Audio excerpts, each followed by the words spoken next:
Seigneur, je te fais cette prière, car c'est toi qui es mon Père. Tu as ton trône dans le ciel. Oh Seigneur, que ton règne vienne. Je viens à toi d'un cœur sincère, car il y a cette lutte et la chair.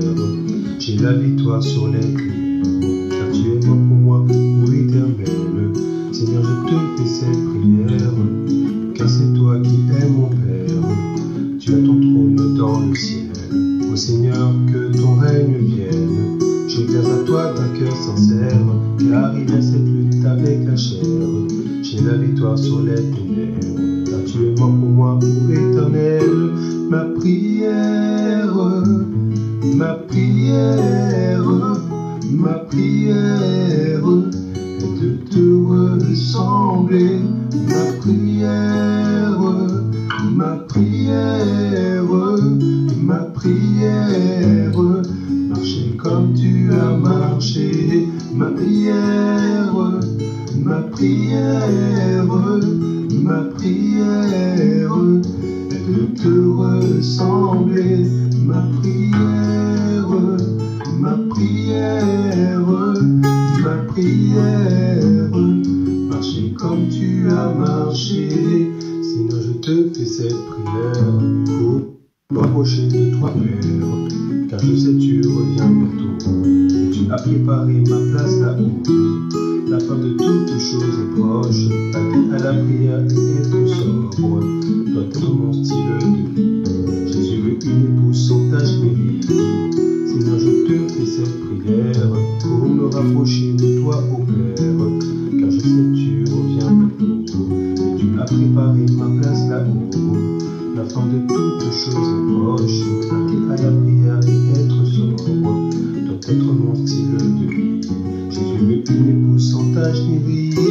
Ma prière, ma prière, ma prière est de te ressembler. Ma prière, ma prière, ma prière, marcher comme tu as marché. Ma prière, ma prière, ma prière est de te ressembler.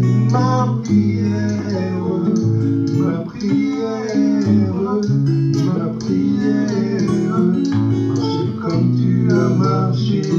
Sinon je te fais cette prière pour me rapprocher de toi, ô Père, car je sais tu reviens bientôt, et tu as préparé ma place là-haut. La fin de toutes choses est proche, aller à la prière et être sobre doit être mon style de vie. Jésus veut une épouse sans tache ni ride.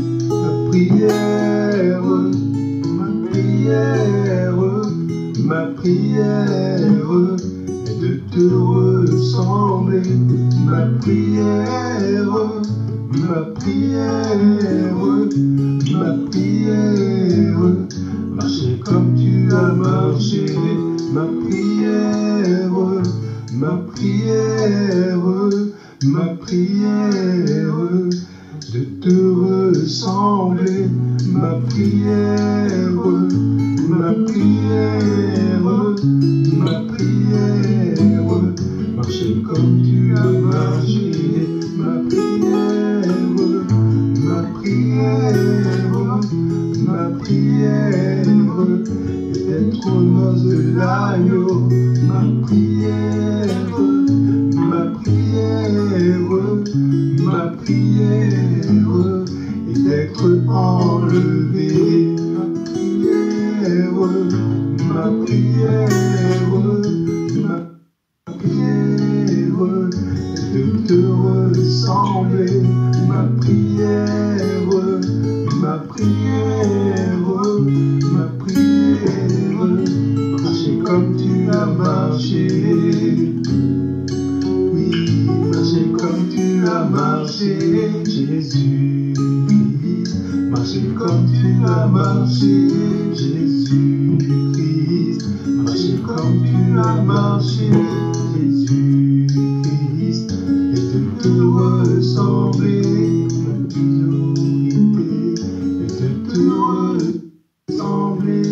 Ma prière.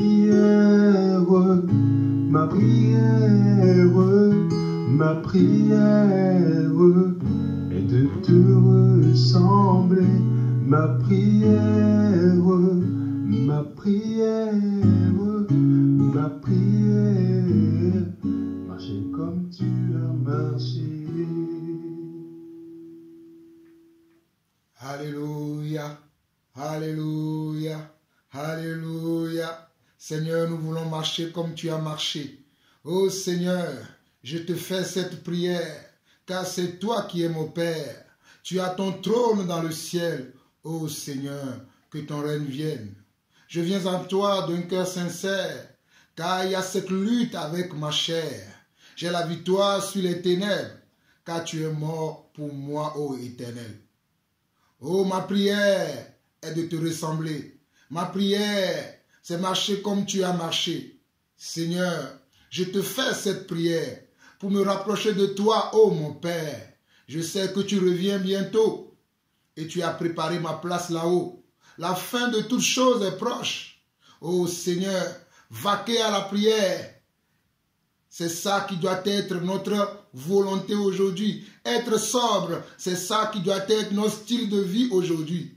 Oh Jésus, notre Seigneur Jésus, mon Dieu Jésus, je sais que tu veux une épouse sans tache ni ride. Je sais que tu veux une épouse sans tache ni ride. Voilà pourquoi ma prière, voilà pourquoi nos prières, c'est que nous voulons te ressembler. Ma prière, c'est de vouloir te ressembler. Ma prière, c'est de te ressembler. Oh Seigneur Dieu, ma prière, c'est d'être comme toi. C'est de marcher comme toi. C'est de tout faire comme toi. Seigneur, notre prière, nous tes enfants, nous tes élus, nous tes mis à part, nous voulons te ressembler. Nous voulons tout faire comme toi. Nous voulons agir comme toi. Nous voulons marcher comme toi. Oh papa, écoute cette prière. Écoute cette prière. Écoute cette prière qui vient d'un cœur sincère. Écoute cette prière qui vient d'un cœur sincère. Seigneur, Seigneur, tu as ton trône dans le ciel. Que ton règne vienne dans nos cœurs. Que ton règne vienne dans nos cœurs. Que ton règne vienne dans nos cœurs. Afin que les luttes que nous avons avec la chair, nous puissions, Seigneur Dieu, les gagner. Que toutes les luttes que nous avons avec notre chair, que nous puissions la gagner, Papa. Père, nous te bénissons encore. Nous te bénissons encore pour ce beau cantique composé par notre frère Sébastien. Oh papa, bénis ce frère, bénis son épouse, bénis ses enfants, bénis toute sa famille. Car ce cantique nous donne la joie dans le cœur. Ce cantique nous inspire, Seigneur Dieu. Oh papa, l'amour de Dieu. Nous te bénissons, papa. Nous te levons, papa. Seigneur, à présent, je te prie de m'aider, Seigneur Dieu, à partager ta parole, la parole que tu as mis dans mon cœur concernant les facettes de ton amour, concernant les facettes de ton amour. Je m'abandonne entre tes mains maintenant afin que tu puisses utiliser mes cordes vocales, que tu puisses utiliser, Seigneur Dieu, toute la sagesse, toute la connaissance que tu as mise en moi afin que je puisse donner ce message. Père, je m'attends à toi pour des miracles. Je m'attends à toi pour des guérisons. Je m'attends à toi pour des délivrances. Je m'attends à toi, Seigneur Dieu, papa. Oh, papa, pour des révélations. Je m'attends à toi, Seigneur Dieu, pour que certaines âmes soient affermies, pour que certaines âmes soient édifiées. Je m'attends à toi, Seigneur Dieu. Je m'attends à toi encore. À toi la gloire, l'honneur, la puissance, pour des siècles. Au nom de Jésus-Christ, nous avons ainsi prié. Amen. Amen. Amen. Chers frères et sœurs, vous écoutez la voix de votre frère le serviteur Jean-Paul Lawson. Je suis dans la joie de nouveau d'être avec vous aujourd'hui et je bénis le Seigneur parce que le Seigneur m'a mis à cœur que je parle de l'amour dans l'église. Le Seigneur m'a mis à cœur que je parle de l'amour dans l'église, de la manière dont moi j'ai compris l'amour, de la manière dont moi j'ai reçu l'amour, de la manière dont j'ai expérimenté l'amour. Donc je viens aujourd'hui pour vous parler des facettes de l'amour. Je viens aujourd'hui pour vous parler des facettes de l'amour selon Dieu, pas des facettes de l'amour selon le monde. Mais je viens vous parler de l'amour selon Dieu. Et je bénis le Seigneur pour ce moment et je rends grâce à Dieu pour tous mes frères et sœurs qui sont dans le monde. Je rends grâce à Dieu, à mes papas, à mes mamans qui sont aussi dans le monde. Que la grâce du Seigneur vous soit multipliée. Soyez en paix, soyez encouragés, soyez dans la joie, soyez dans l'allégresse et cherchez toujours que le règne de Dieu vienne dans nos cœurs afin que nous puissions marcher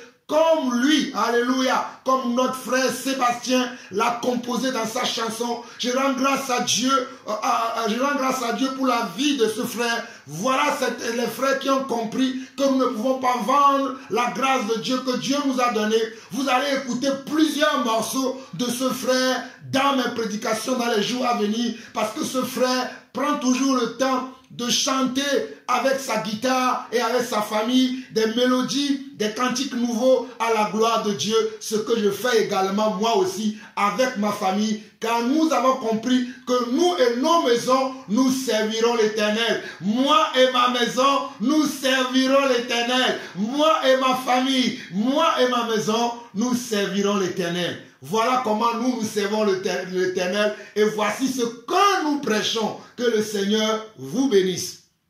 Alors le Seigneur a mis dans mon cœur de parler dans l'église de l'amour du Seigneur.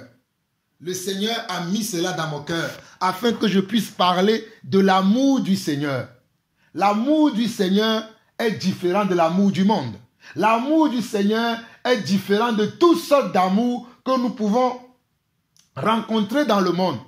Mais aujourd'hui, nous allons voir quel est l'amour de Dieu et quelles sont les facettes de cet amour. Nous commençons cet enseignement par Jean chapitre 3, le verset 16. Jean chapitre 3, le verset 16 et le verset 17, qui dit ceci. Car Dieu a tant aimé le monde qu'il a donné son Fils unique, afin que quiconque croit en lui ne périsse point, mais qu'il ait la vie éternelle. Car Dieu a tant aimé le monde qu'il a donné son Fils unique, afin que quiconque croit en lui ne périsse point, mais qu'il ait la vie éternelle. Dieu, en effet, n'a pas envoyé son Fils dans le monde pour qu'il juge le monde, mais pour que le monde soit sauvé par lui. Voilà l'amour de Dieu. Voilà l'amour de Dieu qui a été manifesté dans le monde entier. L'amour de Dieu a été manifesté dans le monde entier au travers de la personne de Jésus-Christ. Jésus-Christ représente l'amour de Dieu. Jésus-Christ, la parole révélée de Christ, représente l'amour de Dieu. Jésus-Christ, l'homme de Galilée, représente la parole de Dieu. Jésus-Christ, les Nazaréens, représente, alléluia, l'amour de Dieu. Donc, il est venu dans le monde afin de sauver le monde et non pour juger le monde. Mais c'est là que les gens ne comprennent pas. Parce que Jésus est amour, il est venu pour sauver le monde, mais celui qui va refuser l'amour de Dieu sera condamné par cet amour. Parce que dans Jean 12, 48, il est écrit également que c'est la parole de Dieu qui va juger le monde à la fin. Donc le monde qui refuse Jésus, le monde qui refuse l'amour de Dieu sera jugé par l'amour de Dieu. Alors que Dieu n'est pas venu préalablement pour juger. Il est venu pour sauver le monde. Il est venu pour donner la vie au monde. Il est venu pour donner de l'espoir au monde. Il est venu pour donner, alléluia, la paix au monde. Mais celui qui refuse cette paix, qu'est-ce que Dieu va lui faire? Celui qui refuse la paix, qu'est-ce que Dieu va lui faire? Alléluia. Dieu n'oblige pas. Mais il vient, il te dit, je suis amour. Je vais t'aimer. Je vais changer ta vie. Je vais changer ta destination. Je vais changer tout en toi. Mais c'est nous qui refusons cet amour-là. C'est nous qui refusons cet amour-là. C'est nous qui disons, cet amour-là ne nous intéresse pas. Mais lui, il est venu pour nous montrer son amour. Alléluia. Il est venu pour nous montrer son amour. Regardons ce que la Bible dit également dans 1 Jean. Allons-y très rapidement dans 1 Jean. 1 Jean 4. Alléluia. 1 Jean 4. Le verset 9. 1 Jean 4. Le verset 9. Qui dit ceci. L'amour de Dieu a été manifesté envers nous, en ce que Dieu a envoyé son Fils unique dans le monde, afin que nous vivions par lui. Oh, alléluia. L'amour de Dieu a été manifesté envers nous en ce que Dieu a envoyé son Fils unique qu'on appelle Jésus de Nazareth, qu'on appelle Yeshua Mashiach. Dieu l'a envoyé dans le monde afin que nous vivions par lui. Dieu a amené son Fils unique dans le monde afin que nous vivions par lui. Il n'est pas venu pour que nous ayons la mort, mais il est venu pour que nous ayons la vie en abondance, comme il a dit également dans Jean chapitre 10. Dans Jean chapitre 10, Jésus dit que je suis venu, et je suis venu pour vous donner la vie. Alléluia. Allons lire ça très rapidement dans Jean chapitre 10. Jean chapitre 10. Jean chapitre 10.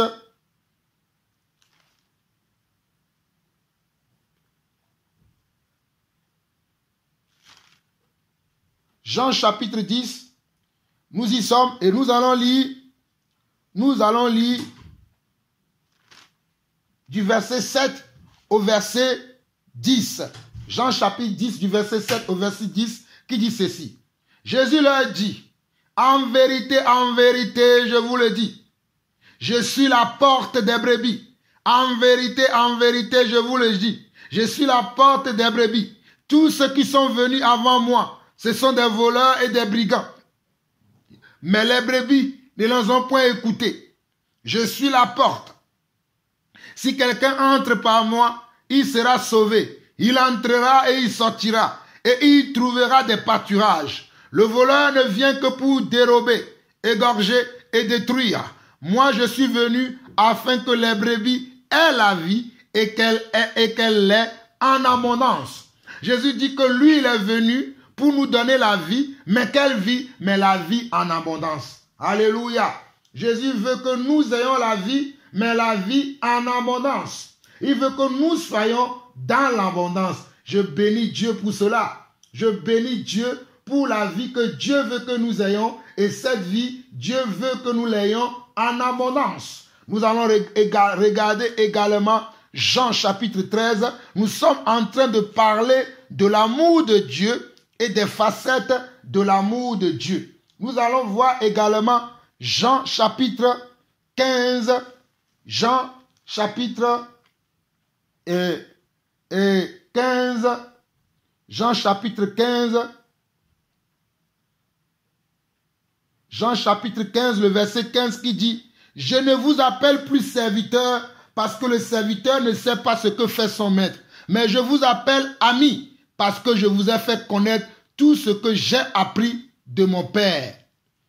Je vous ai fait connaître tout ce que j'ai appris de mon Père. Ce n'est pas vous qui m'avez choisi, mais moi, je vous ai choisi et je vous ai établi afin que vous alliez et que vous portez du fruit et que votre fruit demeure afin que ce que vous demanderez au Père en mon nom, il vous le donne.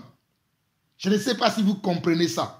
Jésus dit dans Jean chapitre 15, le verset 15-7, il dit « Je ne vous appelle plus serviteur, parce que le serviteur ne sait pas ce que fait son maître, mais je vous appelle ami, parce que je vous ai fait connaître tout ce que j'ai appris de mon Père. Ce n'est pas vous qui m'avez choisi, mais moi je vous ai choisi et je vous ai établi afin que vous alliez et que vous portez du fruit, et que votre fruit demeure, afin que ce que vous demanderez au Père en mon nom, il vous le donne. » Alléluia. Alléluia. Jésus nous appelle des amis parce qu'il nous a choisis. Par son amour, il nous a choisis. Par son amour, le grand amour qu'il a en lui, il nous l'a donné. Voilà pourquoi il nous appelle des amis. Parce que nous ne sommes pas étrangers à lui. Nous ne sommes pas étrangers en lui. Nous ne sommes pas des gens qu'il ne connaissent pas. Mais il nous connaît bien. Il sait pourquoi il nous a choisis. Voilà pourquoi il nous donne, alléluia, la main d'association. Afin que nous devenions des amis. Afin que nous soyons des amis qui peuvent marcher ensemble, qui peuvent aller manger ensemble, qui peuvent danser ensemble, qui peuvent chanter ensemble, qui peuvent faire tout ensemble. Alléluia. C'est merveilleux. C'est merveilleux. Nous regardons bien, toujours dans Jean chapitre 15, nous regardons le verset 23 au verset 27. Il dit, celui qui me hait, haït aussi mon Père. si je n'avais pas fait parmi eux des œuvres que nul autre n'a faites, ils n'auraient pas de péché. Mais maintenant, ils les ont vus et ils ont haï et mon Père et moi.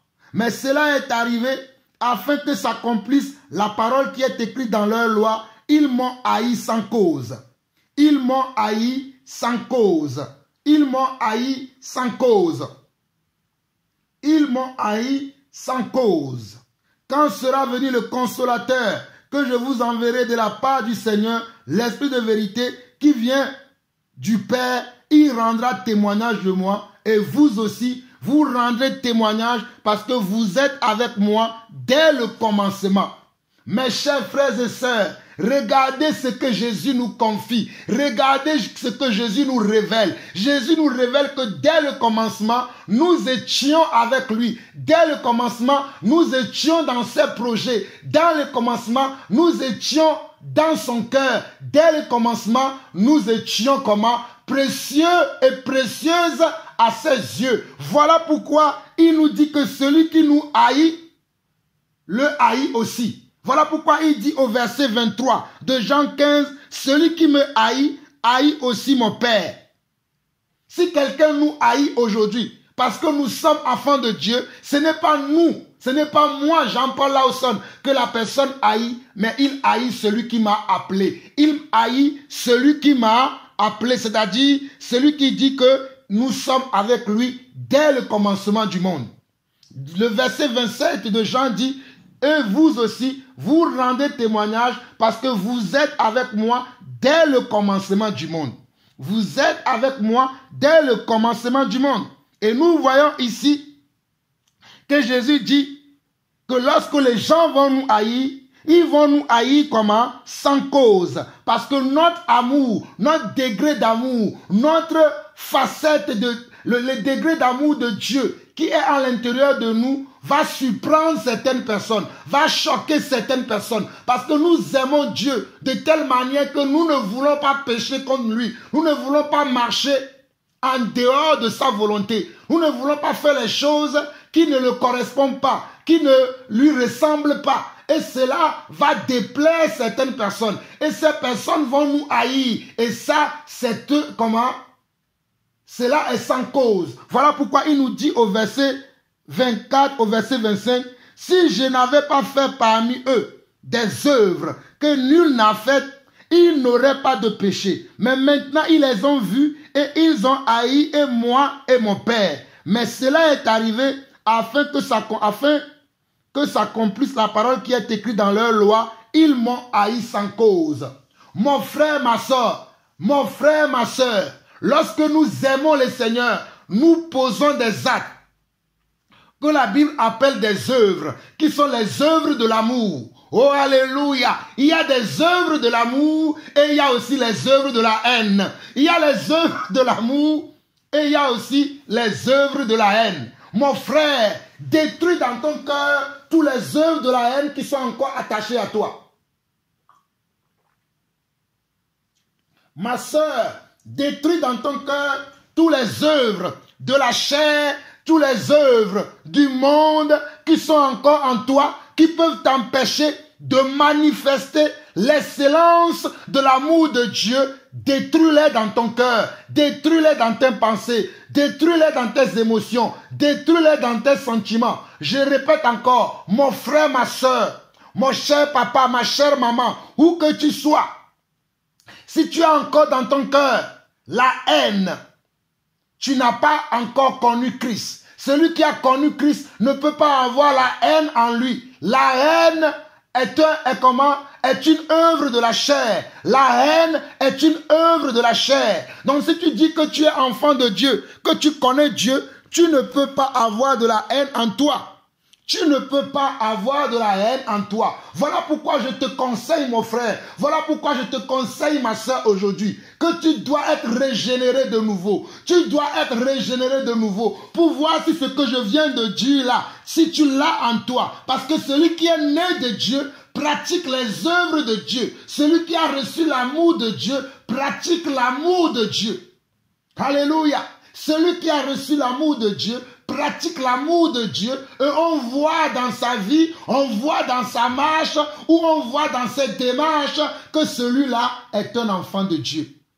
Que celui-là, il est né ou elle est née de nouveau. Que celui-là est converti. Que celui-là a rencontré le Seigneur. Que celui-là a répondu oui à l'invitation du Seigneur, ou bien que celui-là a reçu l'amour de Dieu. L'amour de Dieu qui a été manifesté chez nous, c'est lorsque Jésus-Christ est apparu dans le monde. L'amour de Dieu, c'est Jésus-Christ, alléluia. L'amour de Dieu, c'est Jésus-Christ, alléluia. L'amour de Dieu, c'est Jésus-Christ, alléluia. L'amour de Dieu, c'est Yeshua HaMashiach. Et si quelqu'un n'a pas Yeshua HaMashiach, cette personne-là va être dans la haine. Il va t'en vouloir. Il va t'en vouloir pour les biens que tu possèdes. Il va t'en vouloir pour la sagesse que tu as. Il va t'en vouloir pour la connaissance que tu as. Il va t'en vouloir pour la maîtrise de soi que tu as. Il va t'en vouloir pour la bonté que tu as. Il va t'en vouloir pour la patience que tu as. Il va t'en vouloir pour tous les biens que tu as. Mais celui qui a rencontré vraiment l'amour de Dieu n'a pas en lui de la haine. Car la haine n'est pas une œuvre de l'amour. La haine n'est pas une œuvre de l'amour. Voilà pourquoi Jésus pouvait dire au verset 25 de Jean chapitre 15, mais cela est arrivé afin que s'accomplisse la parole qui est écrite dans leur loi, ils m'ont haï sans cause. Donc il y a des gens qui vont vous en vouloir sans cause. Il y a des gens à qui vous n'allez rien faire. Il y a des gens à qui vous ne devez rien. Mais ils vont vous en vouloir.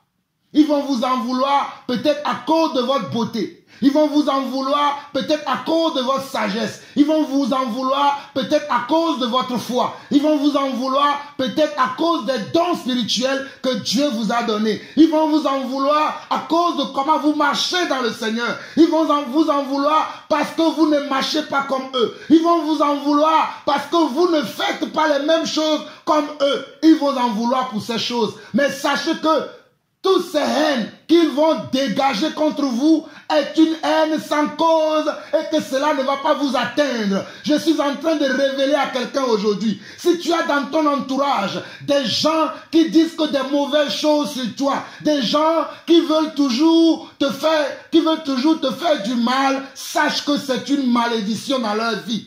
Ils n'ont pas encore reçu l'amour de Jésus-Christ. Parce que celui qui a l'amour de Jésus-Christ ne haït pas son prochain. Celui qui a l'amour de Jésus-Christ ne haït pas son prochain. Ne haït pas quelqu'un qui est créé à son image et à sa ressemblance. Pas car nous sommes tous frères et nous sommes tous des sœurs. Nous sommes tous de la même famille. Nous avons le même père. Nous sommes tous les descendants de Adam. Et nous sommes également les descendants du nouvel Adam qui est Jésus-Christ.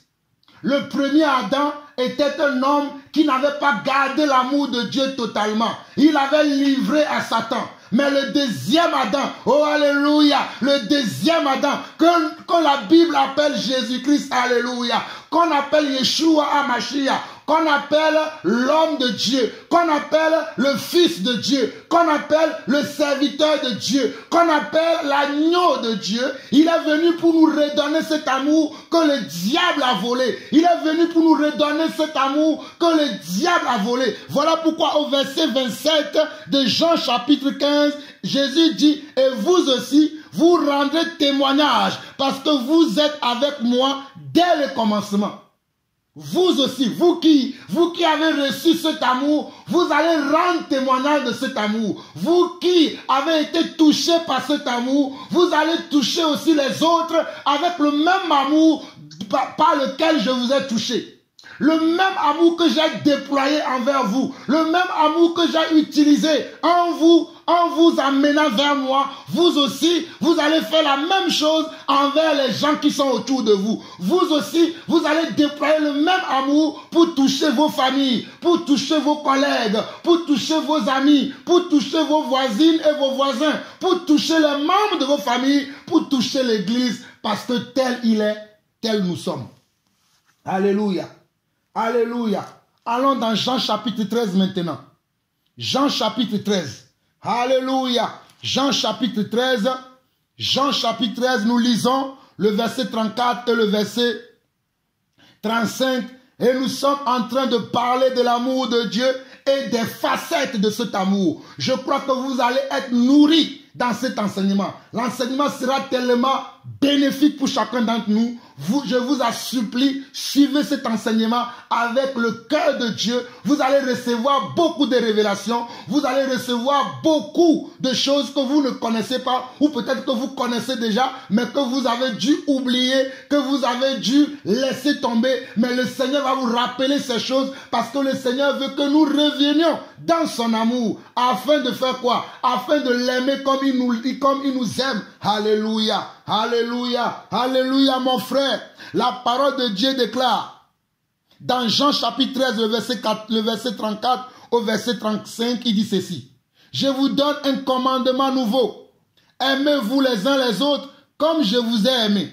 Vous aussi, aimez-vous les uns les autres. À ceci, tous connaîtront que vous êtes mes disciples et vous avez de l'amour les uns pour les autres. Et vous avez de l'amour les uns pour les autres. Alors quelqu'un qui a rencontré Jésus, quelqu'un qui a été touché par Jésus, le signe extérieur, les signes extérieurs qui nous prouvent que cette personne a reçu le Seigneur, est un disciple du Seigneur, est un chrétien, est un enfant de Dieu, est un croyant, peu importe la signification que vous avez du mot, c'est l'amour que dégage cette personne.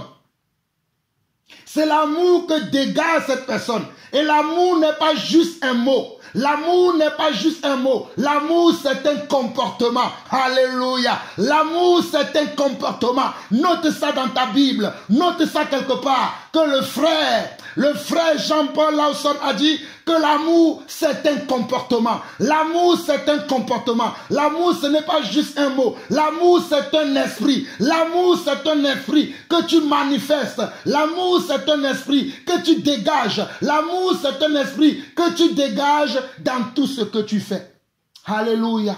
Alléluia. Alléluia. Alléluia. Mon frère, laisse-moi te faire écouter cette belle cantique que ma famille et moi-même, nous avons l'habitude de chanter pour le Seigneur. Vous allez écouter ce cantique qui est dans ma langue maternelle, mais vous serez bénis. Et le cantique que vous allez écouter dit que nous devons nous aimer comme Jésus nous a aimés. C'est ça, les paroles de la cantique dit, aimons-nous comme Jésus nous a aimés. Car dans l'amour, il y a de la puissance. Car dans l'amour, il y a de la force. Car dans l'amour, il y a de la délivrance. Car dans l'amour, il y a de la guérison. Car dans l'amour, il y a le soulagement. Car dans l'amour, il y a, oh alléluia, la bonté. Car dans l'amour, il y a de la miséricorde. Car dans l'amour, alléluia, alléluia. Dans l'amour, il y a de la paix, il y a de la joie. Oh, pour ne citer que cela. Mes chers frères et sœurs, écoutez ces cantiques avec moi et que le Seigneur vous bénisse abondamment.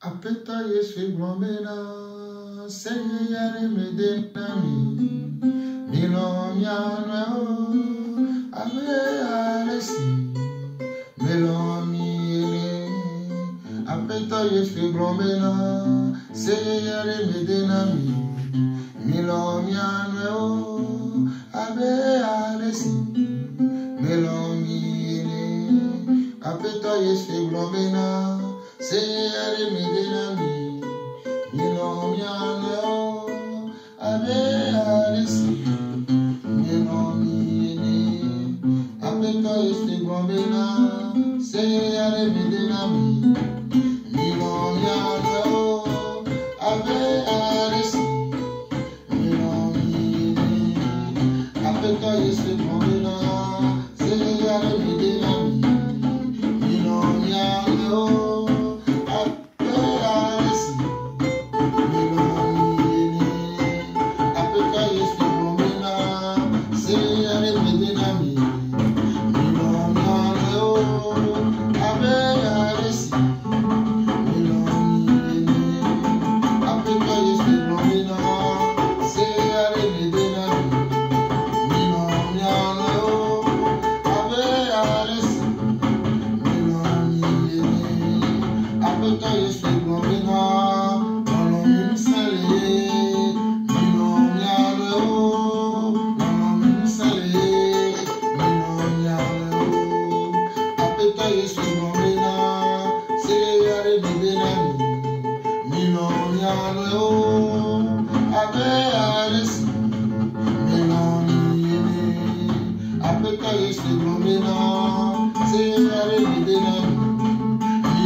Alléluia. J'espère que toi qui m'écoutes, toi mon frère, toi ma soeur qui m'écoute, que tu as bien écouté le cantique, comme je voulais expliquer que le cantique disait que le Seigneur Jésus nous a montré qu'il nous aime.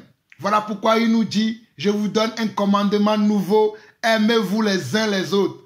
Apeto Yesu glombena, seyare medenami, milon mianwe o, abe alesi, milon miene. Apeto Yesu glombena, seyare medenami, milon mianwe o, abe alesi, milon miene. O apeto Yesu glombena, seyare medenami, milon mianwe o, abe alesi, milon miene. Oh, le Seigneur nous fait comprendre que nous devons nous aimer comme il nous a aimés. Nous devons nous aimer comme il nous a aimés. Quand nous disons que nous aimons le Seigneur, nous devons montrer au Seigneur que nous l'aimons réellement. Et comment nous pouvons le démontrer? C'est en nous aimant les uns les autres. Mais en nous aimant les uns les autres. En nous aimant les uns les autres. Voilà pourquoi dans le livre de Jacques, Jacques dira que tu dis que tu aimes le Seigneur. Mais quand tu vois ton frère qui est dans le besoin, tu lui dis simplement, Dieu t'aidera. Mais comment ton frère saura que Dieu va l'aider si tu ne lui démontres pas ton amour, si tu ne lui prouves pas ton amour, si tu ne lui montres pas par des actes concrets que tu aimes ton frère, que tu aimes ta soeur, tu le montres par des actes concrets, tu lui montres par des actes concrets et non pas que de la parole, et non pas que de la parole. Beaucoup d'entre nous, nous aimons que de la parole. Nous aimons beaucoup parler. Mais pour poser des actes, nous n'arrivons pas à poser des actes. Bien évidemment que par les paroles, nous pouvons aussi démontrer notre amour.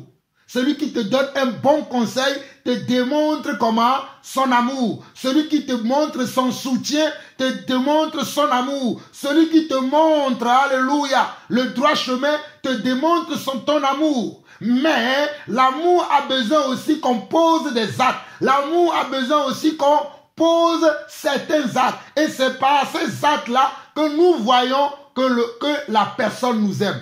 Je vais vous donner un exemple. Mes chers frères et sœurs, j'aime donner des exemples. Excusez-moi, je ne peux pas parler de mon voisin ni de ma voisine, mais je vais parler de moi-même, de comment moi j'ai expérimenté l'amour de Dieu dans ma vie, dans mon ministère, dans mon couple, dans mon foyer. Tous les exemples que je vais utiliser vont être des exemples qui me concernent moi.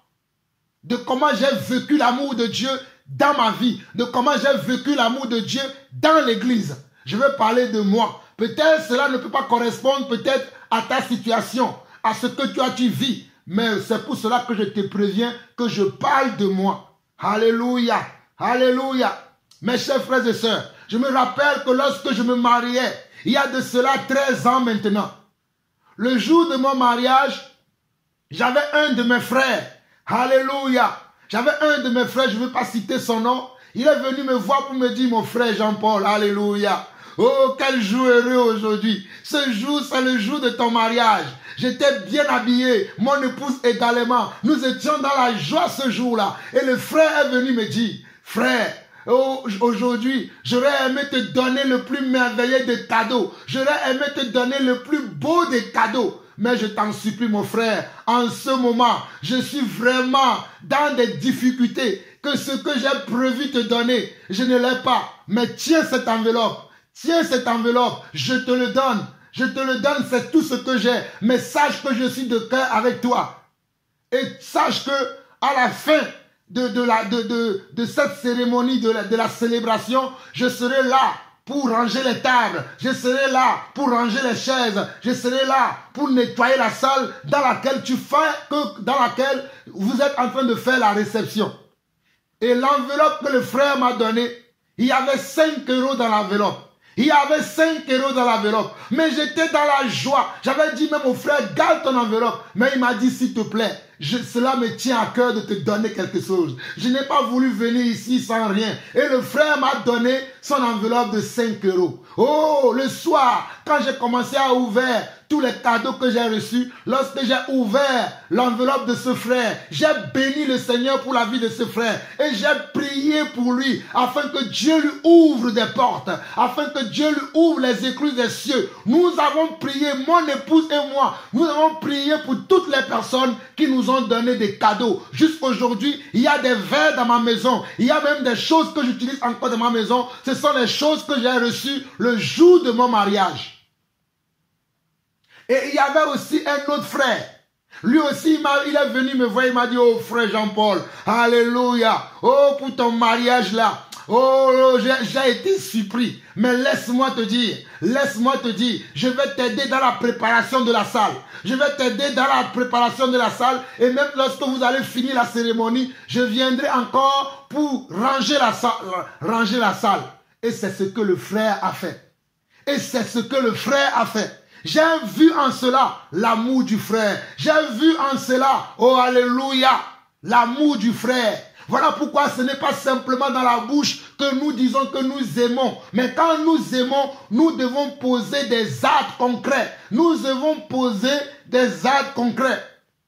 J'ai une sœur dans le Seigneur. Si elle est là, si elle m'écoute, la sœur Claire, je te salue. Que la grâce de Dieu te soit multipliée encore. Cette sœur, nous avons passé des bons moments à prier, des bons moments à louer, à chanter, à danser pour le Seigneur. Et la sœur m'a toujours dit, le jour où tu te marieras, dis-le-moi. J'ai une surprise à te faire. Le jour où tu te marieras, dis-le-moi. Et le jour où j'allais me marier, j'ai commencé à faire les cartes d'invitation. J'ai fait une carte d'invitation que j'ai donnée à la sœur en question. Lorsque la sœur a reçu la carte d'invitation, elle m'a dit, mais c'est quoi la carte que tu me donnes? J'ai dit, mais c'est pour mon mariage. Elle a dit, ah bon, tu te maries? J'ai dit, oui. Elle a dit, ah, est-ce que tu as déjà acheté ton costume? J'ai dit, non, je n'ai pas encore acheté mon costume de mariage. Elle a dit, voilà pourquoi je t'ai dit que le jour où tu te marieras, dis-le-moi. Parce que Dieu m'a mis à cœur que je t'achète ton costume de mariage. Et la sœur a acheté mon costume de mariage. À l'époque, mon costume coûtait 300 €. La sœur me l'a acheté. Elle m'a dit, viens avec moi. Elle est partie. Elle a retiré les 300 €. Elle me l'a donné pour que je puisse acheter mon costume. C'est ainsi que j'ai été béni par le Seigneur. J'ai vécu l'amour de Dieu par le Seigneur au travers de mes frères, au travers de mes sœurs. Et il y a eu beaucoup de personnes qui m'ont béni le jour de mon mariage. Même la personne qui a fait la nourriture le jour de mon mariage, qui est un cuisinier traiteur, mais qui est un frère dans le Seigneur, m'a dit le jour-là, achète-moi juste les ingrédients pour les plats que vous avez choisis. Je vous fais tout gratuitement et en plus de ça, je t'offre le gâteau de mariage. Alléluia. Je t'offre le gâteau de mariage. Seigneur mon Dieu, il y a de cela encore 13 ans aujourd'hui. Mais Seigneur, j'ai vu en cela la manière dont tu m'as aimé. La manière dont tu m'as aimé. Certaines de ces personnes, je ne les vois plus aujourd'hui. Mais papa, je prie au nom de Jésus. Là où ils sont, papa, peu importe les difficultés qu'ils traversent, peu importe le malheur qui est devant leur porte, je prie dans le nom de Jésus-Christ, papa, que tu leur ouvres les yeux, Seigneur Dieu. S'ils sont avec les mauvaises personnes, au mauvais endroit, s'ils sont avec quelqu'un qui ne leur veut pas du bien, mais dans le nom de Jésus, souviens-toi, papa, de cet acte qu'ils ont posé dans ma vie pour me montrer leur amour, pour me montrer, Seigneur Dieu, leur amour, Seigneur Dieu. Je me souviens de cela. Et aujourd'hui, papa, je prie au nom de Jésus, afin que tu te souviennes de ces personnes, partout où ils sont, papa. Tu les connais mieux que moi-même. Tu connais leurs problèmes. Tu connais tout ce qu'ils ont comme soucis, tout ce qu'ils ont comme épreuve, comme difficulté. Mais dans le nom de Jésus, papa, je te les présente. Autant qu'ils sont, papa. Autant qu'ils sont, Seigneur Dieu, je te les présente, papa. Souviens-toi d'eux, papa. Souviens-toi d'eux, papa. De la même manière que tu t'es souvenu de Rahab, souviens-toi de ces personnes. De la même manière que tu t'es souvenu de Rahab, de la même manière que tu t'es souvenu de Rahab, souviens-toi de toutes ces personnes qui m'ont béni pour mon mariage, papa. Oh Seigneur Dieu, merci encore, merci pour ton amour, parce que tu m'as témoigné ton amour par le geste, par l'amour que tous ces frères dont je viens de citer, leur témoignage, comment ils m'ont démontré leur amour. Je te bénis pour leur vie, papa. Je profite également pour ceux qui m'ont béni lorsque j'avais perdu ma soeur, il y a de cela 1 an, j'avais perdu ma soeur. Il y a certains frères et certaines soeurs qui m'ont soutenu. Non seulement ils me soutenaient, lorsque ma soeur était malade, ils étaient là, ils priaient, elle priait avec moi jusqu'à ce que le Seigneur puisse rappeler ma soeur. Et même jusqu'à quand le Seigneur a rappelé ma soeur, ils ont ou elles ont soutenu encore moi et ma famille afin que nous puissions enterrer dignement ma soeur. Je vous salue également, que la grâce du Seigneur vous soit multipliée par votre amour que vous m'avez toujours témoigné. Et vous savez combien moi aussi je vous aime et combien moi aussi je vous témoigne également mon amour. Soyez bénis, que la grâce du Seigneur se multiplie dans votre vie. Allons maintenant dans Luc chapitre 7 pour que vous puissiez comprendre pourquoi j'ai donné ces témoignages. Allons dans Luc chapitre 7, nous allons lire du verset 36 au verset 50 rapidement. Luc chapitre 7. Luc chapitre 7. Allons-y. Luc chapitre 7. Nous sommes en train de voir l'amour de Dieu et les facettes de l'amour de Dieu. L'amour de Dieu et les facettes de l'amour de Dieu. Nous sommes en Luc chapitre 7. Nous lisons du verset 36 au verset 50 qui dit ceci. Un pharisien pria Jésus de manger avec lui. Regardez, le pharisien pria Jésus parce qu'il veut manger avec Jésus. Lorsqu'on aime quelqu'un, on pose des actes. Alléluia! Le pharisien a invité Jésus. Continuons la lecture. Jésus entra dans la maison du pharisien. Il se mit à table. Et voici une femme pécheresse qui se trouvait dans la ville, ayant su qu'il était à table dans la maison du pharisien, apporta un vase d'albâtre plein de parfums. Alléluia! Alléluia! Au verset 38, et s'éteint derrière aux pieds de Jésus. Elle pleurait, et bientôt elle lui mouilla les pieds de ses larmes, puis les essuya avec ses cheveux, les embrassa et les oignit de parfum. Le pharisien qui l'avait invité, voyant cela, dit en lui-même, si cet homme était prophète, il saurait qui et de quelle espèce est la femme qui le touche. Il saurait que c'est une pécheresse. Je ne sais pas si vous me suivez attentivement. Suivez-moi très attentivement, car je vais vous révéler beaucoup de choses au travers de ce passage que nous lisons. Je dis bien, suivez-moi très attentivement. Je vais repartir à partir du verset 36. Je dis bien, quand on a de l'amour, on pose des actes. Je précise encore, quand on a de l'amour, on pose des actes. Verset 36 de Luc chapitre 7 jusqu'au verset 50. Un pharisien pria Jésus de manger avec lui. Jésus entra dans la maison du pharisien et se mit à table. Et voici une femme pécheresse qui se trouvait dans la ville, ayant su qu'il était à table dans la maison du pharisien, apporta un vase d'albâtre plein de parfums. Et s'éteint derrière aux pieds de Jésus. Elle pleurait et bientôt elle lui mouilla les pieds de ses larmes. Puis les essuya avec ses cheveux, les embrassa et les oignit de parfum. Le pharisien qui l'avait invité, voyant cela, dit en lui-même, si cet homme était prophète, il saurait de quelle espèce est la femme qui le touche. Il saurait que c'est une pécheresse.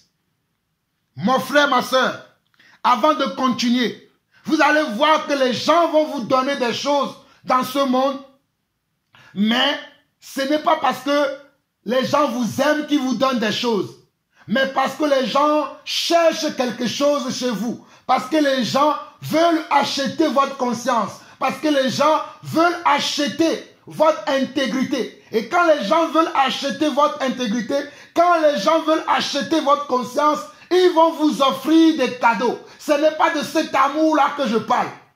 Cet amour-là, cet amour qu'on appelle un amour d'intérêt ne vient pas de Dieu. Un amour d'intérêt, un amour qui est accompagné d'un intérêt ne vient pas de Dieu. Mais un amour qui est sans intérêt, un amour qui est sans arrière-pensée, un amour qui est sans arrière-pensée est un amour qui vient de l'Éternel. Alléluia. Avançons. Au verset 40, Jésus prit la parole et lui dit, « Simon, j'ai quelque chose à te dire. » « Maître, parle, répondit-il. Un créancier avait 2 débiteurs. L'un devait 500 deniers et l'autre 50.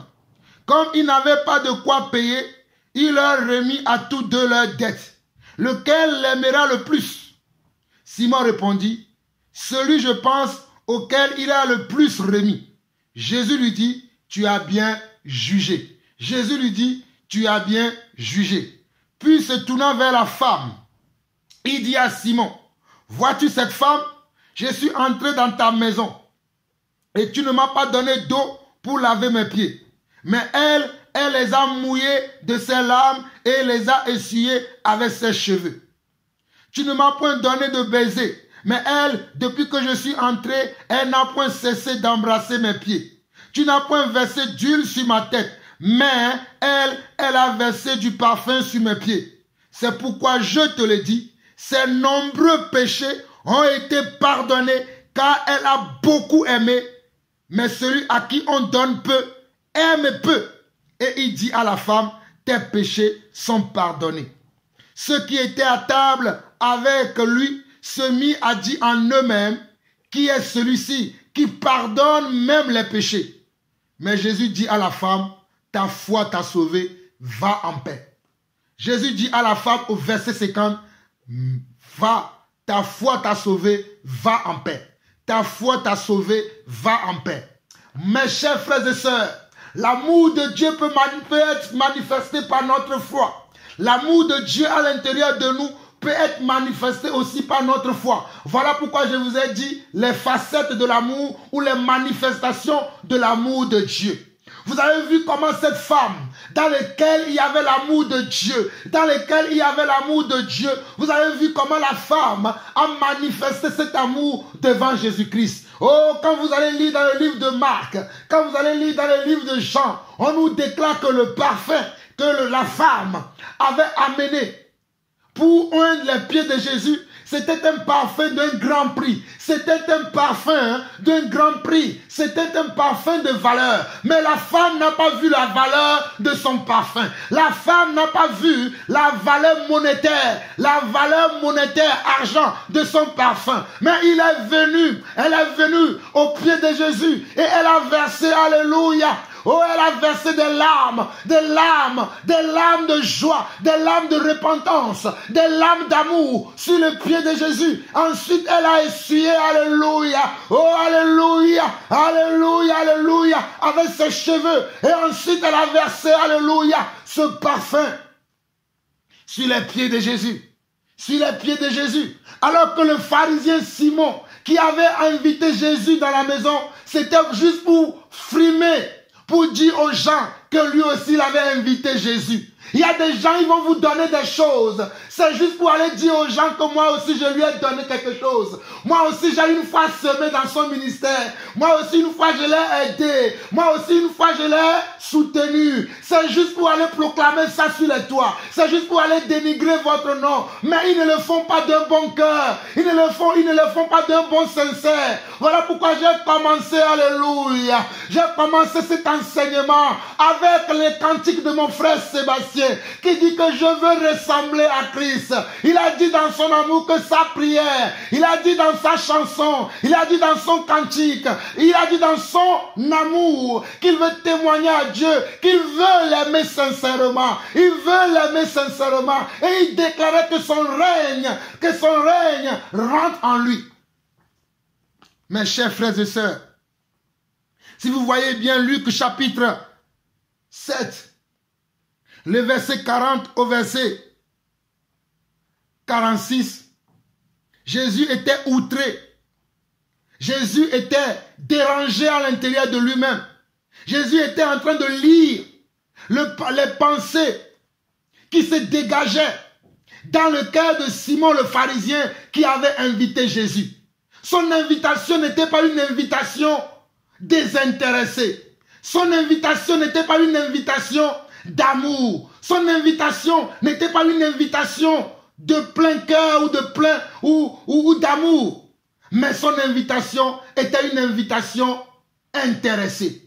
Son invitation était une invitation pour quelque chose. Voilà pourquoi il était là et disait, mais pourquoi il fait telle chose? Pourquoi il fait telle chose? Pourquoi il ne regarde pas telle chose?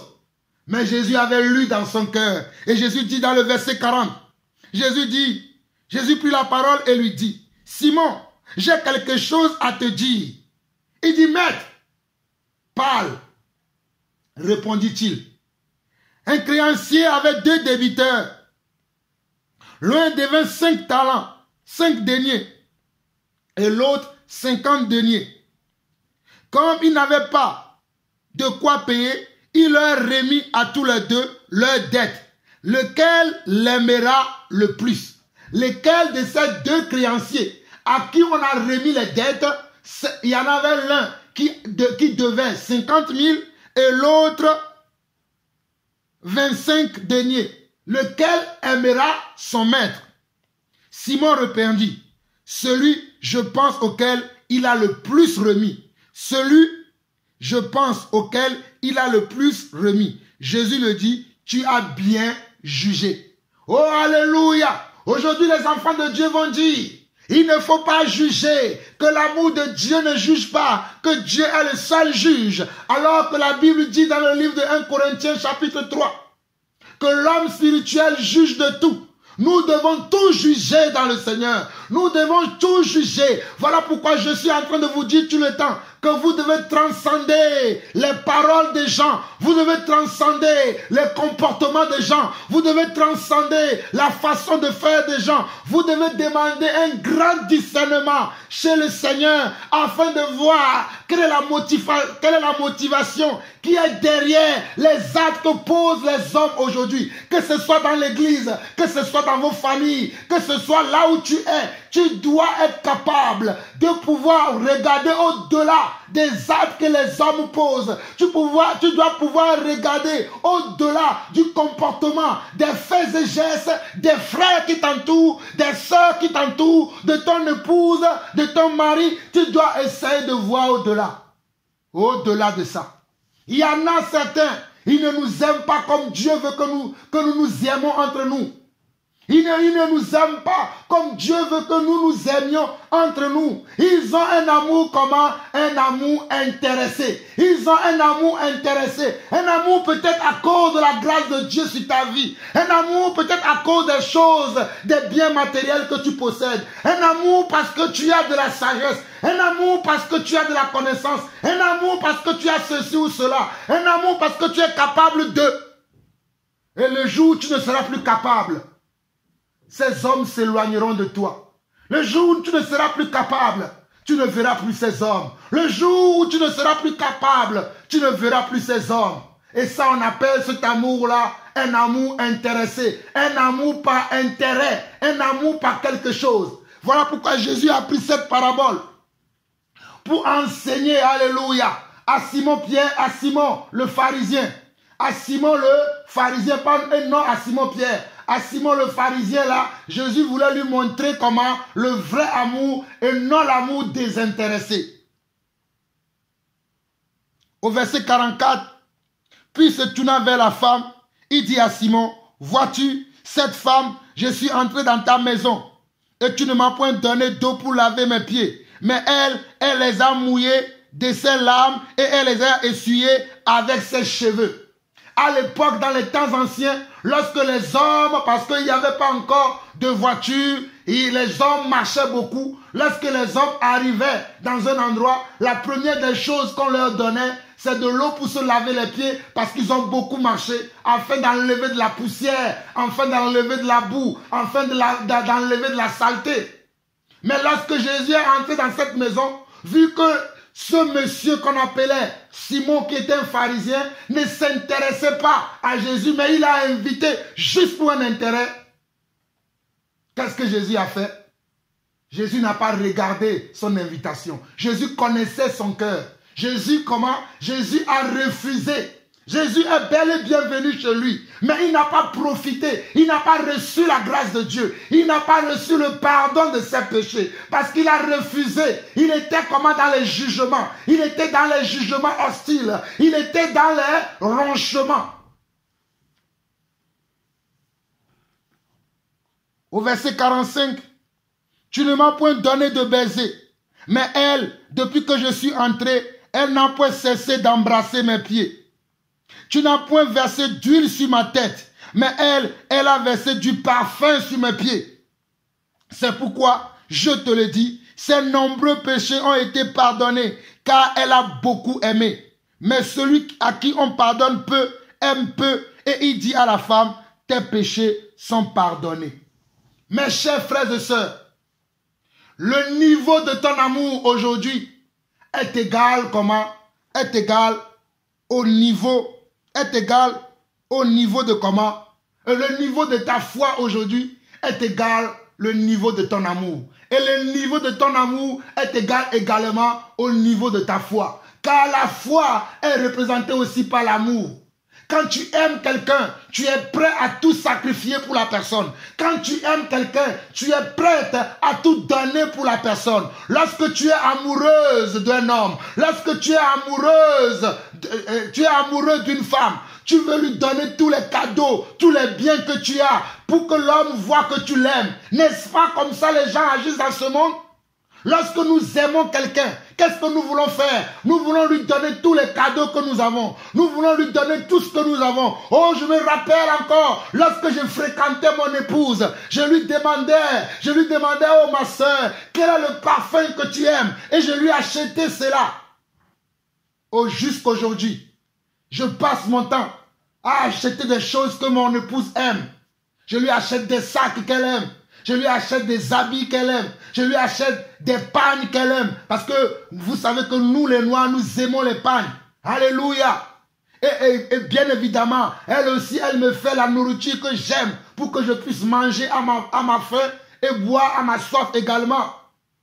Des fois, je me lève le matin, elle me dit, oh, mon frère, veux-tu que je te fasse des omelettes? Veux-tu que je te fasse un thé?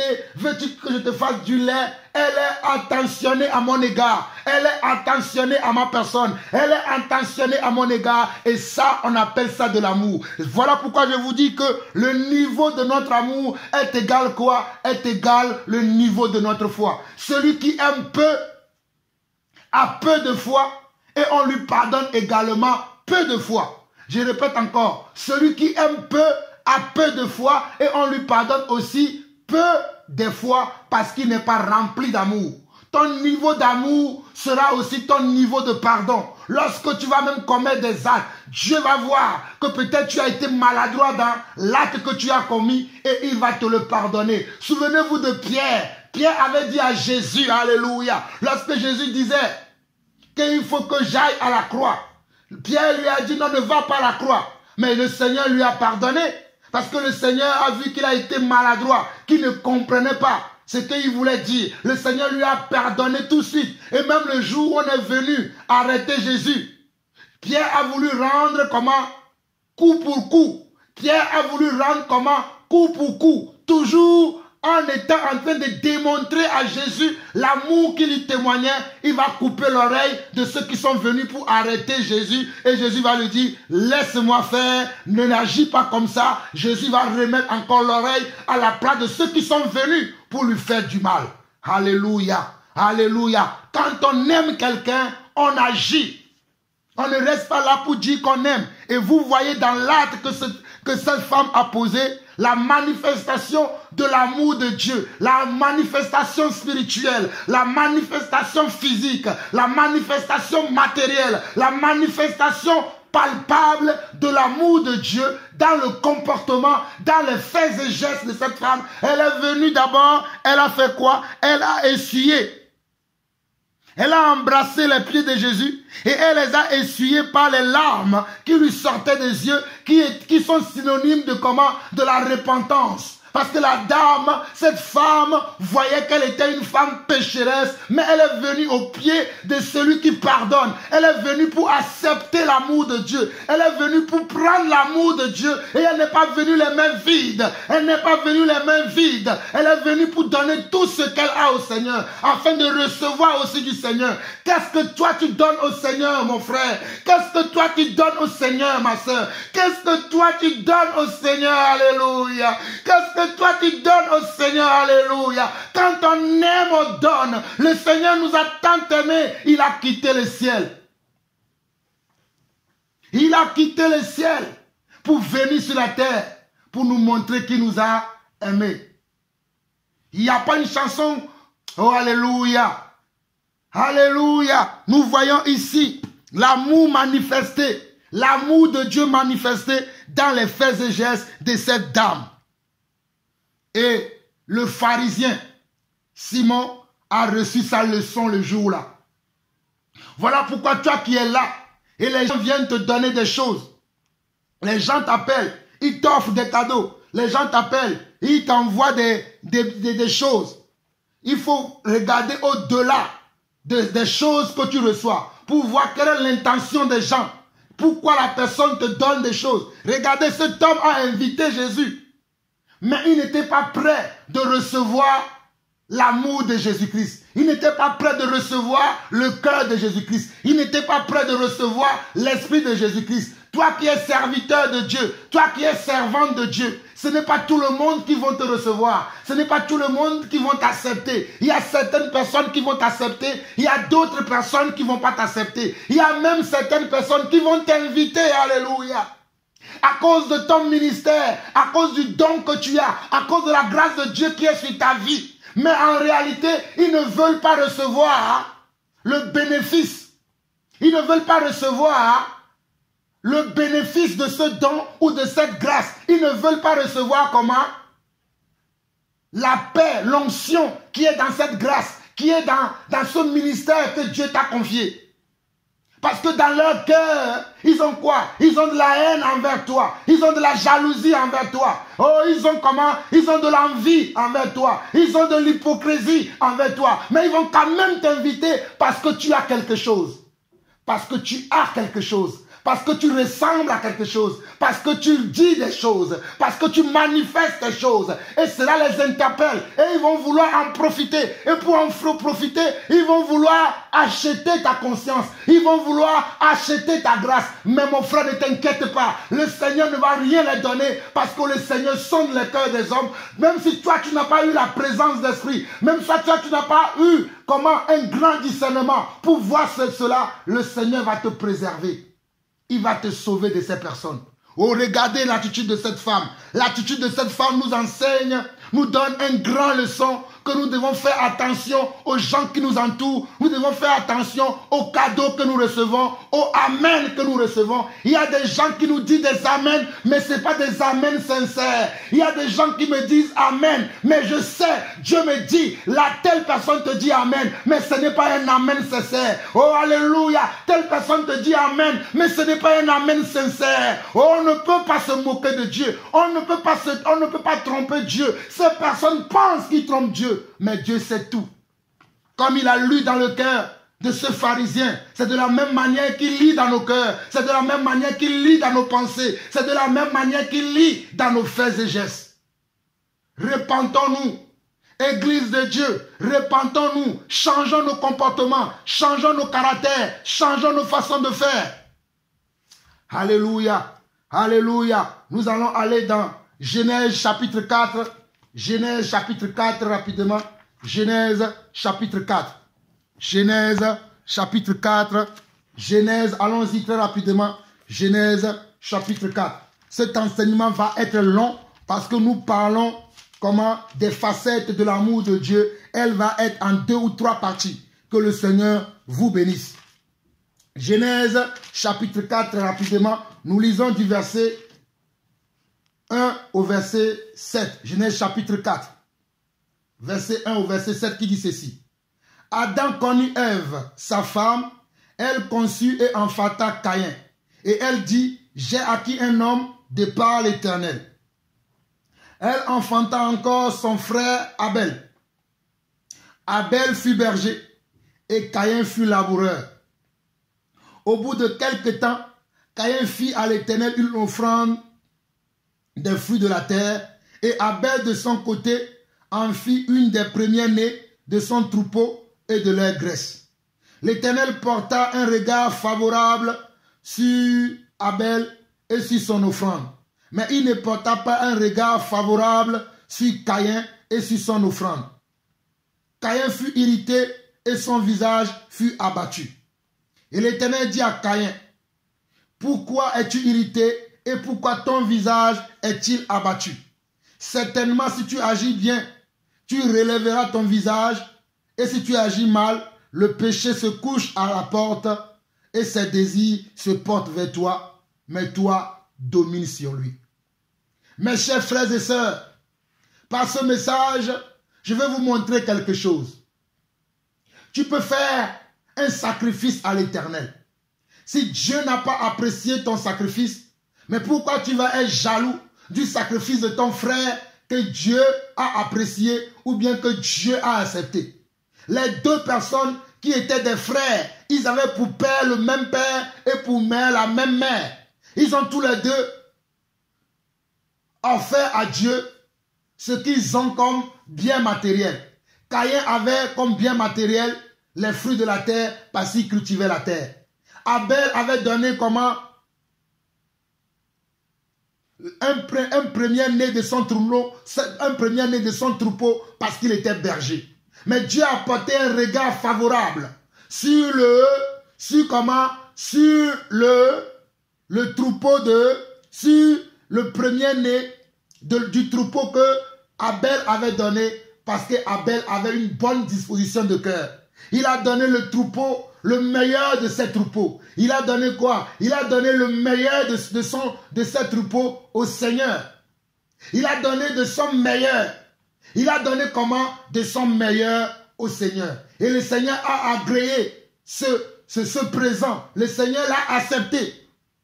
Et cela n'a pas plu à Caïn. Cela n'a pas plu à Caïn.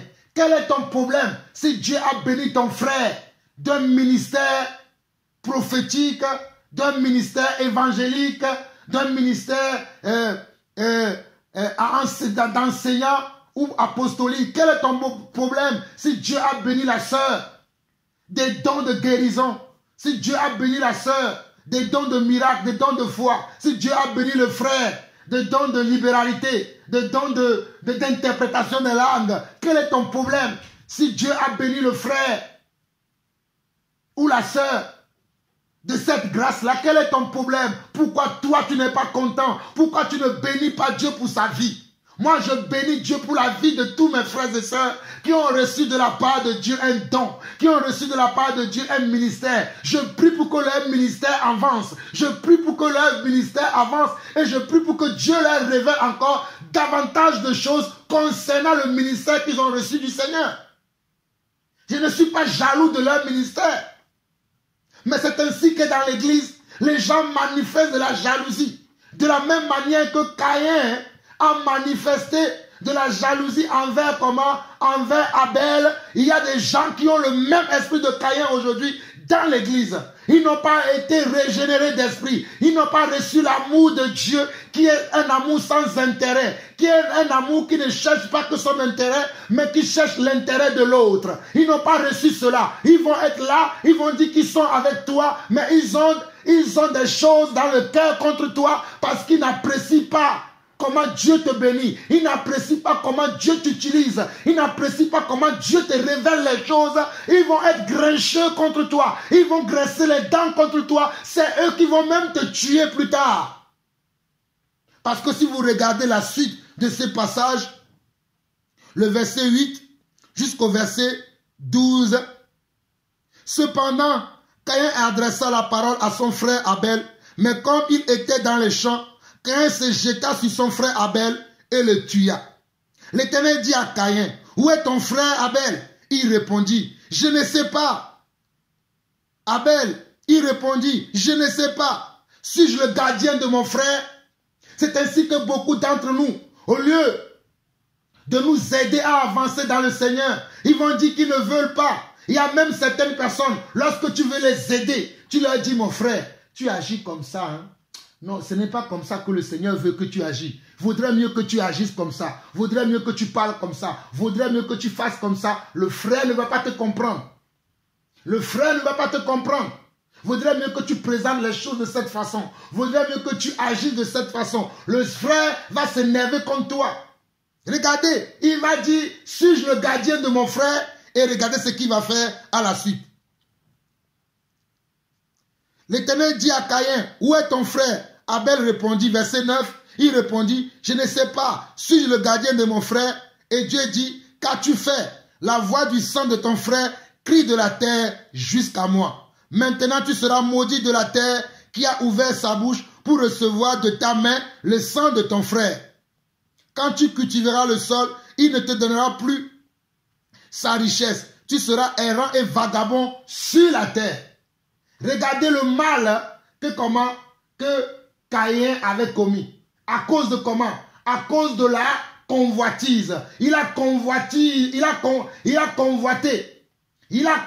la grâce de Dieu sur la vie de son frère Abel. Il a convoité la grâce, l'amour de Dieu sur la vie de son frère Abel. Il a convoité comment Dieu a apprécié le sacrifice d'Abel. Comment Dieu a agréé le sacrifice d'Abel. Il a convoité. Et en convoitant, cela a créé comment? De l'animosité dans son cœur. De la jalousie dans son cœur. Cela a créé comment? De la haine. Et cette haine l'a amené comment? À tuer son propre frère.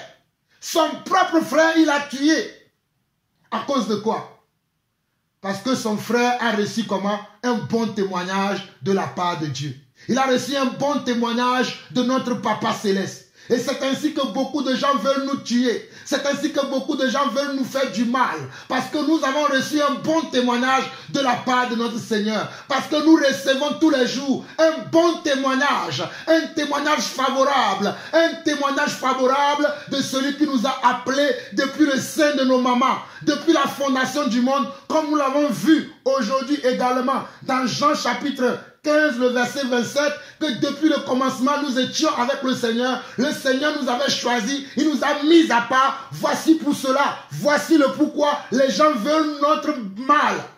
Ils veulent que nous mourions, ils veulent que nous perdions notre vie. Mais le Seigneur nous gardera de leur projet. Comme il nous garde toujours, il nous gardera de leur projet. Mais souvenez-vous du verset 7, ce que Dieu dit dans Genèse chapitre 4. Dans Genèse chapitre 4, le Seigneur dit quoi? Le Seigneur dit à Abel, certainement, si tu agis bien, certainement, si tu agis bien, certainement, si tu agis bien, cela veut dire quoi? La manière dont nous agissons, est-ce que cela est juste? Est-ce que cela est vrai? Est-ce que cela est comment? Est droit devant le Seigneur?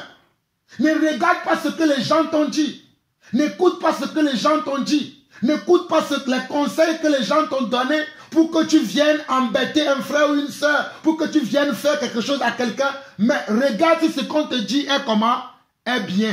Parce que Dieu pose la question comment? À Caïn en disant, si tu agis bien, tu relèveras ton visage. Quand Dieu a vu, souvenez-vous que quand Dieu a vu qu'il y a de l'amertume qui a commencé à se lever dans le cœur de Caïn, quand il y a comment de l'angoisse, quand il y a comment de la rivalité, les querelles, les animosités qui ont commencé à émerger dans le cœur de Caïn, Dieu est venu pour le prévenir, pour dire à Caïn, certainement, si tu agis bien, tu relèveras ton visage. Et si tu agis mal, le péché se couche à la porte et ses désirs se portent vers toi. Mais toi, domine sur lui.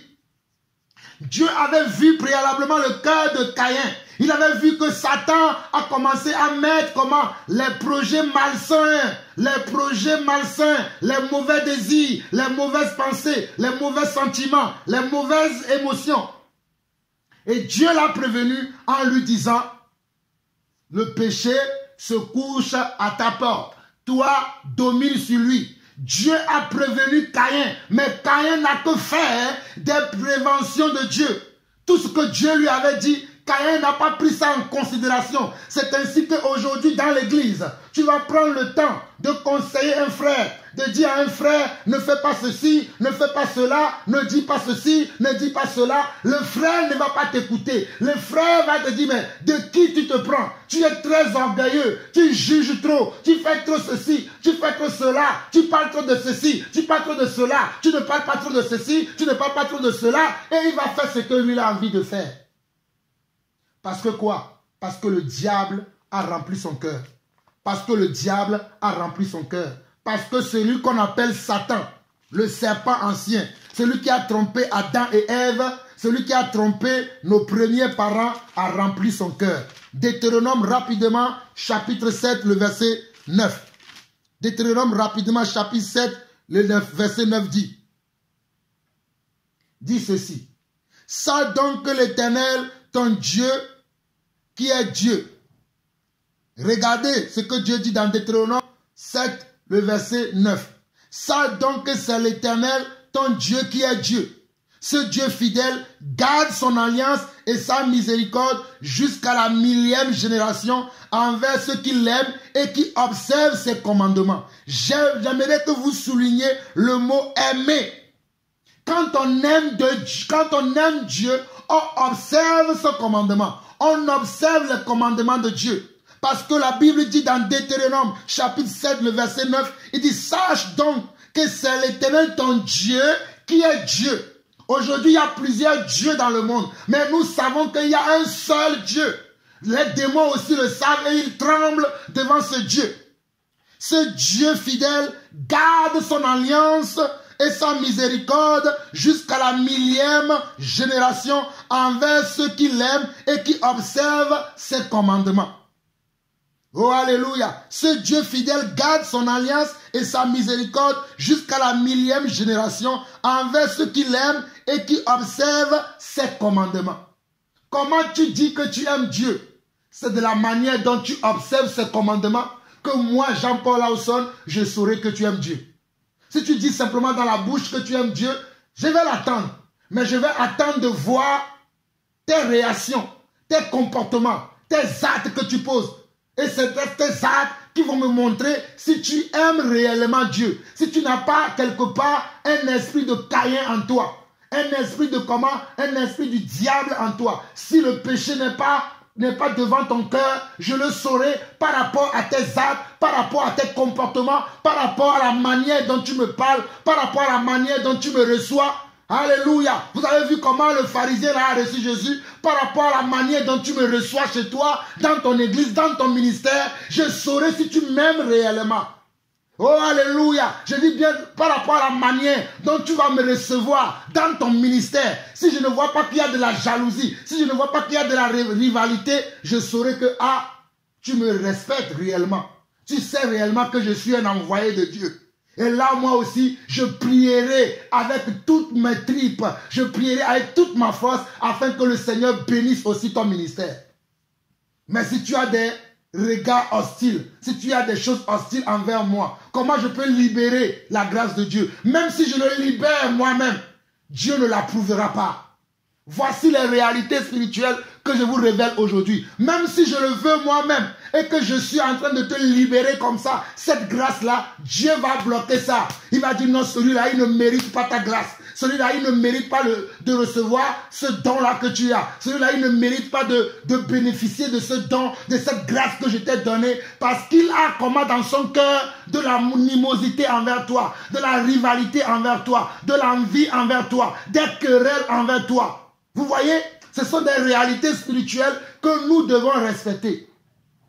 Ce sont des réalités spirituelles que nous devons respecter. Tu veux que je prie pour toi, mais c'est toi qui as mal parlé de moi hier. C'est toi qui as dit hier que je ne suis qu'un pauvre, je ne suis qu'un menteur, je ne suis que ceci. Mais quand ça ne va pas bien, tu m'appelles pour que je prie pour toi. Mes frères, mes chers frères et sœurs, On ne se moque pas de Dieu. Ce qu'un homme aura semé, il la moissonnera. Ce qu'un homme aura semé, il la moissonnera. Si tu sèmes de la haine, si tu sèmes du mépris, tu moissonneras du mépris. Si tu sèmes de la rivalité, tu moissonneras de la rivalité. Soyons sincères dans notre amour. N'ayons plus un amour intéressé. Ayons un amour sincère. Car Dieu aussi nous a aimés sincèrement. Dieu aussi nous a aimés sincèrement. Alléluia. Alléluia. Dieu aussi nous a aimés sincèrement. Allons maintenant dans 1 Corinthiens chapitre 13. Et avant d'aller dans 1 Corinthiens chapitre 13, avant d'aller dans 1 Corinthiens chapitre 13, bon, allons-y. Comme vous n'aimez pas trop que les enseignements soient longs, j'avais envie de chanter, de louer encore, mais je vous fais grâce. On va avancer, on va avancer très rapidement. On va avancer. Par la grâce de Dieu, nous allons avancer. On va dans 1 Corinthiens chapitre 13. 1 Corinthiens chapitre 13 rapidement. 1 Corinthiens chapitre 13. Allons-y. 1 Corinthiens chapitre 13. Alléluia. 1 Corinthiens chapitre 13 dit ceci. Quand je parlerai la langue des hommes et des anges, si je n'ai pas l'amour, je suis un nerf qui résonne ou une cymbale qui retentit. Et quand j'aurai le don de prophétie, la science de tous les mystères et toute la connaissance, quand j'aurai même la foi jusqu'à transporter des montagnes, si je n'ai pas l'amour, je ne suis rien. Et quand je distribuerai tous mes biens pour la nourriture des pauvres, quand je livrerai même mon corps pour être brûlé, si je n'ai pas l'amour, cela ne me sert à rien. L'amour est patient, il est plein de bonté. L'amour n'est point envieux, l'amour ne se vante point, il ne s'enfle point d'orgueil. Il ne fait rien de malhonnête, il ne cherche point son intérêt, il ne s'irrite point, il ne soupçonne point le mal. Est-ce que vous voyez le vrai amour de Dieu que Dieu nous a manifesté? Voilà les caractères, les facettes du vrai amour de Dieu. Les facettes du vrai amour de Dieu commencent à partir du verset 2 qui dit « Et quand j'aurai le don de prophétie, la science de tous les mystères et toute la connaissance, quand j'aurai même toute la foi jusqu'à transporter des montagnes, si je n'ai pas l'amour, je ne suis rien. Et quand je distribuerai tous mes biens pour la nourriture des pauvres, quand je livrerai même mon corps pour être brûlé, si je n'ai pas l'amour, cela ne me sert à rien. L'amour est patient, il est plein de bonté. L'amour n'est point envieux, l'amour ne se vante point, il ne s'enfle point d'orgueil, il ne fait rien de malhonnête, il ne cherche point son intérêt, il ne s'irrite point, il ne soupçonne point le mal. Mais regardez dans l'église aujourd'hui, comment on est rempli de malhonnêteté. On est rempli de comment des soupçons. On est rempli de comment du mal. On est rempli de comment de l'impatience. On est rempli de comment du manque de bonté. On est rempli d'envie dans l'église. On envie un frère, on envie une sœur, on envie tel ministère.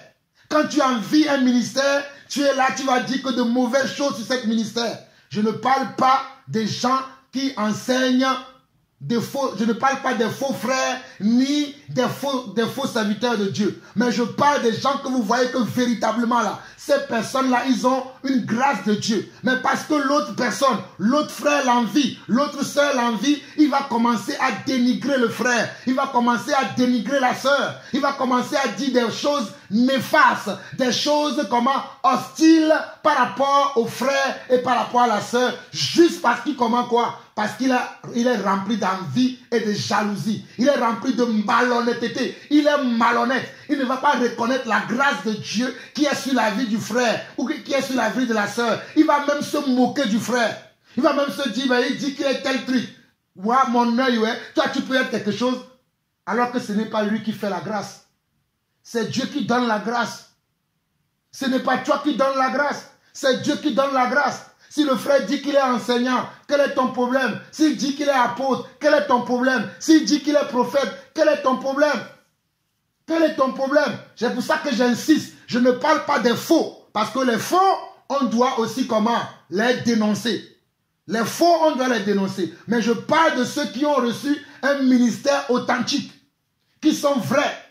qui ne manifeste pas les œuvres de la chair, ou bien toutefois qui manifeste peu de fois les œuvres de la chair, parce que nous sommes tous des humains. Je vous ai montré le cas de Pierre qui a manifesté les œuvres de la chair en disant à Jésus, ne va pas à la croix, en coupant l'oreille des gens. Ça peut arriver, mais tu n'as pas un style de vie dans la vie dans la chair.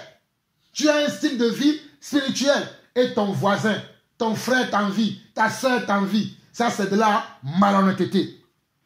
Verset 6, il dit, il ne se réjouit point de l'injustice, mais il se réjouit de la vérité. Voilà le vrai amour de Dieu. Le vrai amour de Dieu ne se réjouit pas de l'injustice. Souvenez-vous de Moïse. Moïse a vu en Égypte que ses frères étaient malmenés, étaient torturés. Un jour, il est parti pour défendre ses frères et maladroitement, il a tué la personne avec qui il se combattait. Il débattait pour sauver la vie de quelqu'un. Maladroitement, il a tué l'autre personne et il a fui le pays.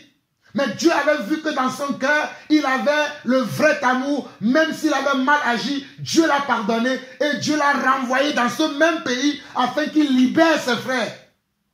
Vous voyez comment Dieu agit? Dieu l'a envoyé, Dieu l'a fait retourner dans le même pays, au même endroit, afin qu'il sauve ses frères. Malgré qu'il a été maladroit, premièrement, il a voulu aider par lui-même. Il n'a pas demandé la volonté de Dieu pour savoir comment le faire. Il est allé avec ses propres frères, sa propre force. Voilà pourquoi il a été maladroit. Mais il ne supportait pas l'injustice. Nous, enfants de Dieu, nous ne pouvons pas s'asseoir et regarder qu'autour de nous, il y a de l'injustice. Et je vais dire, tant que ce n'est pas à moi que ça arrive, ce n'est pas grave. Voilà les gens de chrétiens, les gens de disciples qui sont dans l'église aujourd'hui. On est là, on dit, tant que ce n'est pas à moi que cela arrive, ce n'est pas grave, je ne dirai rien.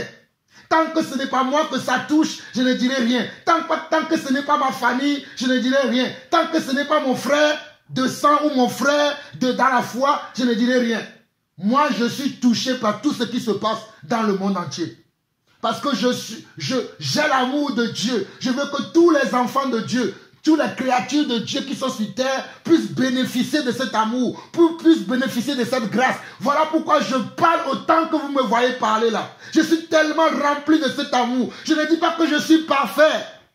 J'ai encore des manquements, mais ma prière, c'est que je puisse devenir comme Christ, c'est que je puisse avoir les mêmes sentiments, les mêmes émotions, les mêmes valeurs qui étaient en Jésus-Christ, c'est que je puisse l'avoir moi aussi. Je travaille à cet effet.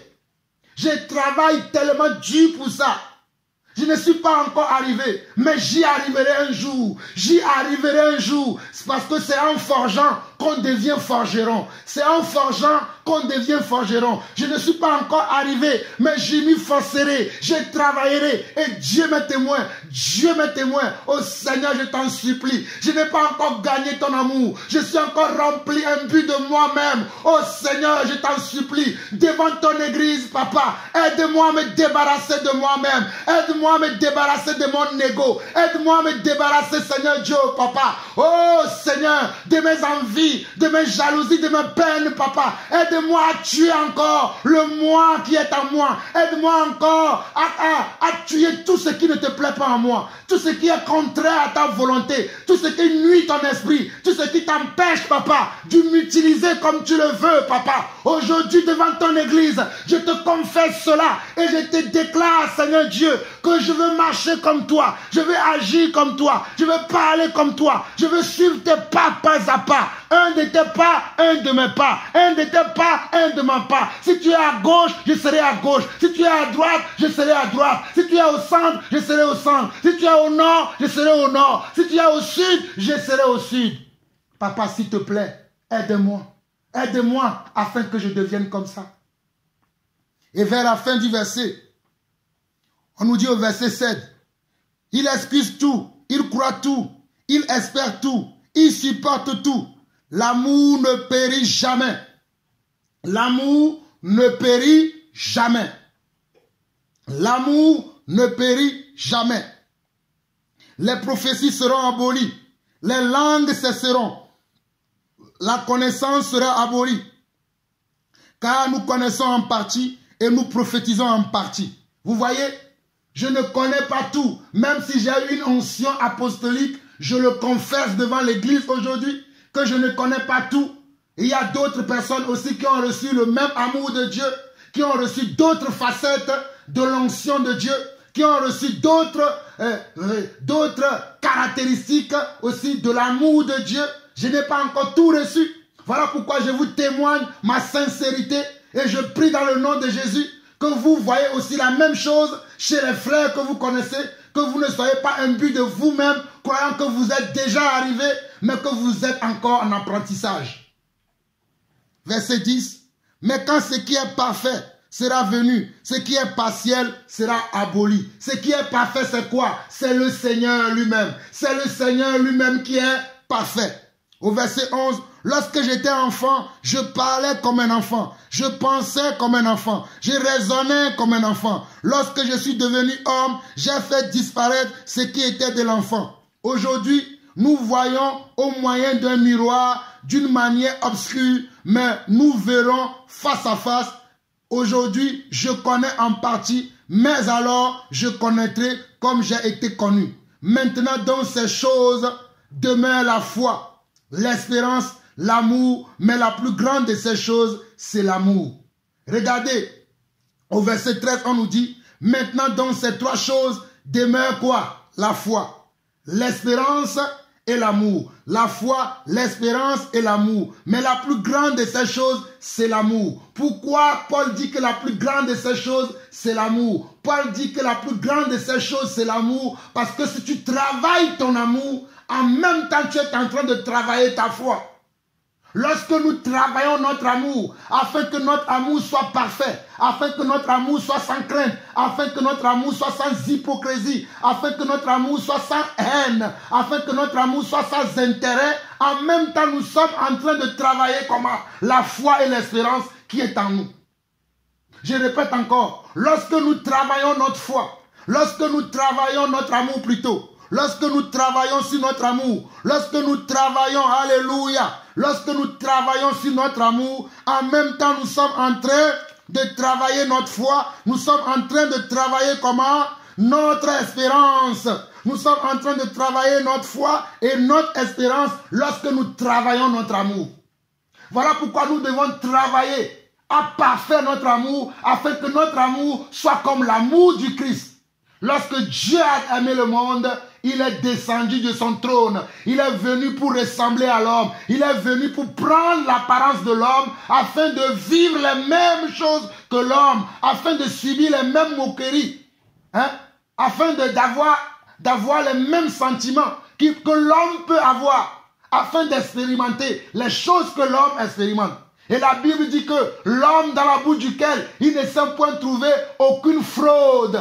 Dans la bouche de Jésus-Christ, il ne s'est trouvé aucune fraude. Mais dans ta bouche, dans ma bouche, nous avons encore de la fraude. Même si nous le cachons depuis des années, un jour, le Seigneur va nous exposer. Crois-moi mon frère, crois-moi ma soeur, toi qui caches ta fraude que tu as en toi.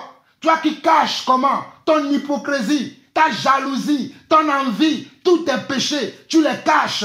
Le jour-là, le Seigneur va t'exposer. Le jour-là, il y aura un jour où le Seigneur va t'exposer. Si tu ne viens pas avec l'amour de Dieu, si tu ne transformes pas ton amour, qui est rempli encore des intérêts, si tu ne le transformes pas en un amour sans intérêt, Dieu t'exposera aux yeux de tout le monde.